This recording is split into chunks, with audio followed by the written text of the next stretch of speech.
Welcome to part 2 of our digital painted sphere. We've completed our value scale and labeled the value scale.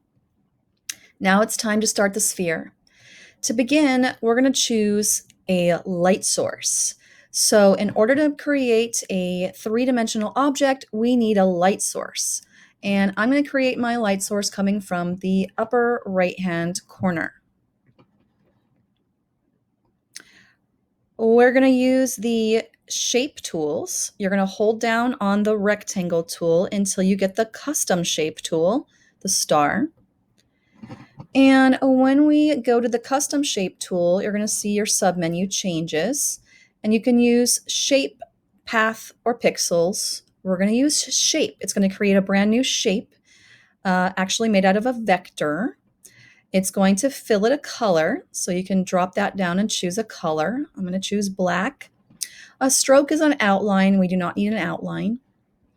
All right, and then we're going to go over here to shape, and we're going to drop this down and look for a custom shape arrow. All right, so you can choose any arrow that you would like. I'm going to choose that one. All right, next, you're going to just click and drag out to draw the shape.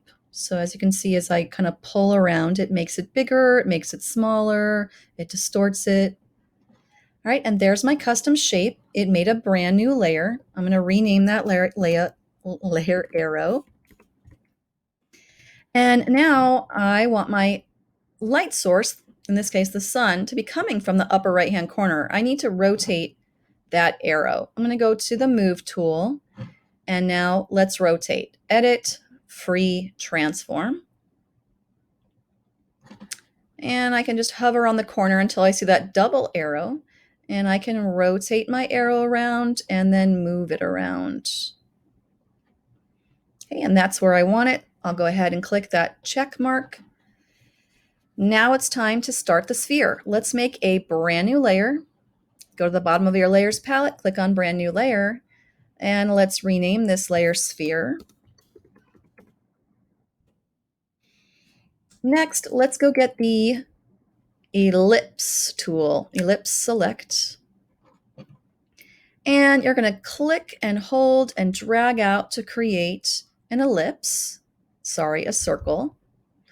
All right, your other option, especially in Photoshop, would be to get the ellipse tool, hold Shift on your keyboard while you click and drag out. And now you can see that it's creating a perfect circle. So hold Shift. Now I'm also holding the space bar and the mouse. I've got Shift, space bar, and the mouse. It lets me make a circle, and it's letting me move it. If I let go of the space bar, but I'm still holding Shift and the mouse, it just makes it bigger or smaller. All right, so leave some room for a cast shadow. A cast shadow is going to be opposite the light source, so I need some room that way. All right, right now I have my selection, and it's selecting empty pixels at the moment. It's time to begin my sphere. First off, I'm going to start with my pure hue as my base. I'm going to go ahead and get the paint bucket and fill in the entire circle with my pure hue. I'm going to hold down the gradient tool and get the paint bucket.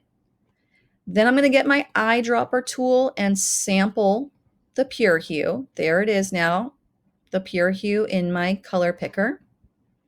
All right, back to the paint bucket. I'm going to click inside my selection, and I've filled it in. Right now it's just a flat circle. Now it's time to start painting and making it look three-dimensional. I'm going to sample through, kind of rotate through all my shades to create the 3D part away from the light source, and then I will cycle back through my tints up here to create the highlight. So I have my pure hue. Now I want my first shade. I'm going to get the eyedropper and sample my first shade. Then I'm going to choose a brush that I want to paint with. Right now I have the hard round chosen. Instead, I want to get a soft round. All right, so I'm going to choose the soft round, and it's very small. You can increase or decrease the size here. You can also use your keyboard shortcut to make your brush bigger, right bracket on your keyboard. To make it smaller, left bracket on your keyboard. A soft brush is going to have soft, feathery edges. That's what I want. And then I'm also going to paint at low opacity so that it feels like I'm building up the paint, just like in real life. So I'm going to make my paint a little see-through, low opacity. I'm going to start at about 70% and see how that looks. Keep the blending mode on normal. All right, now I'm going to paint away from my light source, and it's a sphere, so I'm going to paint in a circular fashion. So you should be able to see that there's a little bit of buildup of the paint, and it's got a nice soft edge to it, and I'm hugging kind of the outside. Now, you can see too that I'm hovering my brush outside of the selection.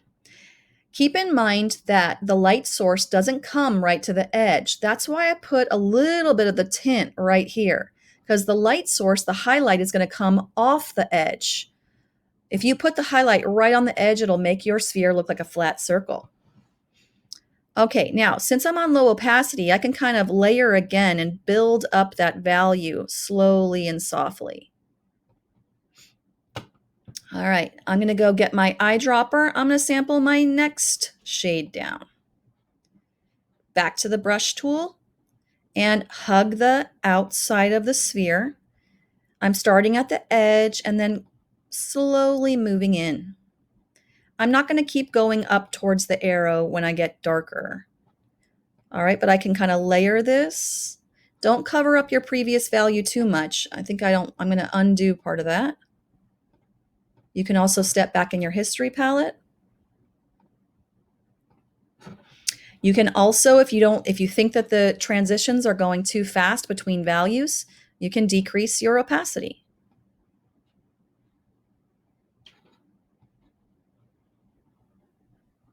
All right, and that lets you build up the paint slowly.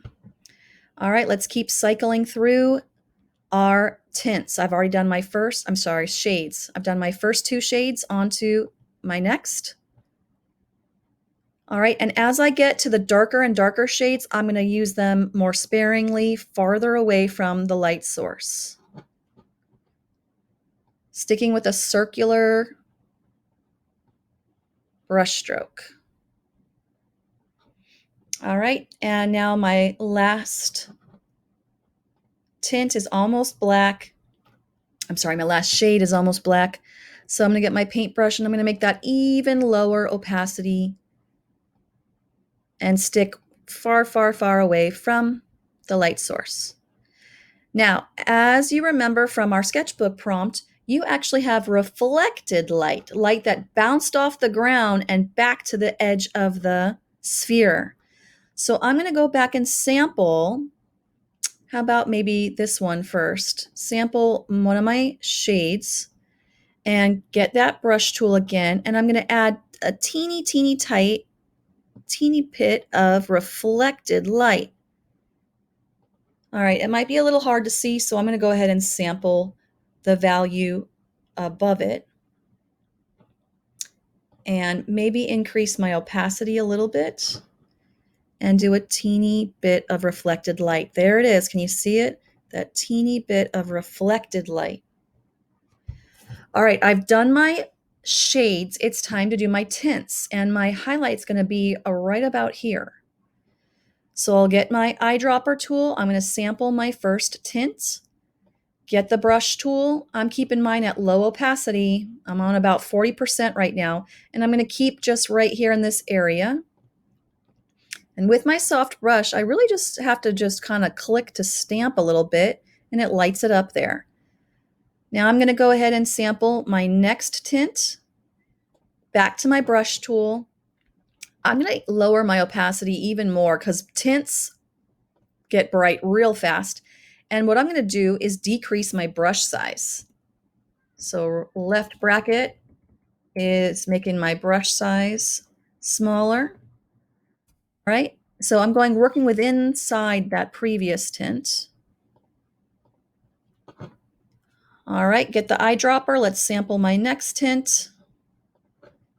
And I'll make the brush even smaller. And now I'm just kind of stamping, just clicking once. And time for my very last and brightest tint. Brush tool, and I'll make my brush even smaller. There we go. All right, if you feel like the transition was too fast, like I kind of feel like the transition is lost, I want to add some more. So you can always cycle back. I'm going to go back and sample one of my tints here and increase my brush size and just kind of make that a little bigger, I think. Okay, and I'm going to return now to my next tint. There we go. And my last eyedropper, brush tool, make my brush a little smaller. Okay, there we go, much better. So now I have my 3D sphere with my highlight away from the edge, my middle values gradually transitioning to the darker values, and a teeny bit of reflected light. All right, I'm going to deselect this, and it's time for the shadow. Select, deselect. All right, I'm going to make a brand new layer for the shadow and call it Cast Shadow. All right, Cast Shadow is actually going to be under the sphere by the time we're done here. But for now, I'm going to make it on top. What I'm going to do is make sure you've deselected, select, deselect. Go get the ellipse tool. And my light source is coming from the right, so my shadow's got to be opposite to the left. And I'm going to make an ellipse. I'm holding the mouse and I'm holding the space bar. And I'm going to make an ellipse that starts under the sphere and moves out flat on the ground. Next, I'm going to use the gradient tool to create my shadow. The gradient tool, remember, is with the paint bucket. So I'm going to choose the gradient tool, and I want to make a black shadow. And you could do it black to white since our background is white. You could also do black to transparent. So in the foreground swatch, I'm going to choose black. And in the background swatch, I've got white already, but I'm going to go ahead and choose white.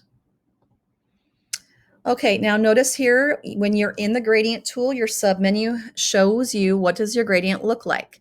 So right now mine's black to white. You could also choose black to transparent. Right there, it looks like black to checkerboard. So foreground to transparent, since I have black as my foreground. So how about I do that foreground to transparent so you can see it? I'm going to stick with linear. It's going to go from left to right or right to left. Blend mode normal and opacity 100%. So right now, depending on the direction of your gradient, you're going to go to your selection, click and drag right to left. Mine worked that way, right to left. And as you can see, it's kind of very see-through. You can do it again. You can pull, and it doesn't actually have to be inside the selection. So I know that I want more black, so I'm dragging it further out of the selection. All right, so there's my cast shadow. Now, right now it is above the sphere. That's not where I want it. So let's select, deselect. Let's go to the layers palette and drag the cast shadow layer below the sphere. Now it has a very hard edge. That would mean that it's very sunny. I would like to have a softer edge on my shadow. So I'm on my cast shadow layer and I'm going to blur the edges. Filter, blur, Gaussian blur. Now, Gaussian blur is a nice soft blur that blurs all the pixels. Okay, so make sure to click preview, and now you can increase or decrease the radius about how much blur do you want. All right, when you think it looks nice, click OK. All right, and it's still pretty dark. If you'd like, you can also decrease the opacity of your cast shadow layer at the top of the layers palette. All right, I'm going to keep mine around 92%. So it's a little soft and it's got a little blurry edges. And that's it. Make sure you save it. File, save as PSD. All right, and now let's keep a copy of that PSD for you. You're going to upload that to your Google Drive. And now it's time to export as a JPEG. You will go to File, Export As, and choose JPG. Okay, keep your quality at 80% or higher, and just leave everything else alone, and click Save. All right, and now you have your JPEG, so mine's right here, downloaded to my corner of my browser. And if I open this up in my image viewer, you can see it's a JPEG,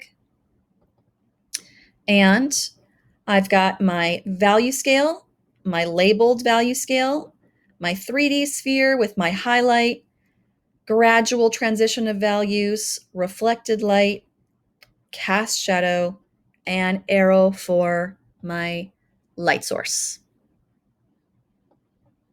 And you're all done.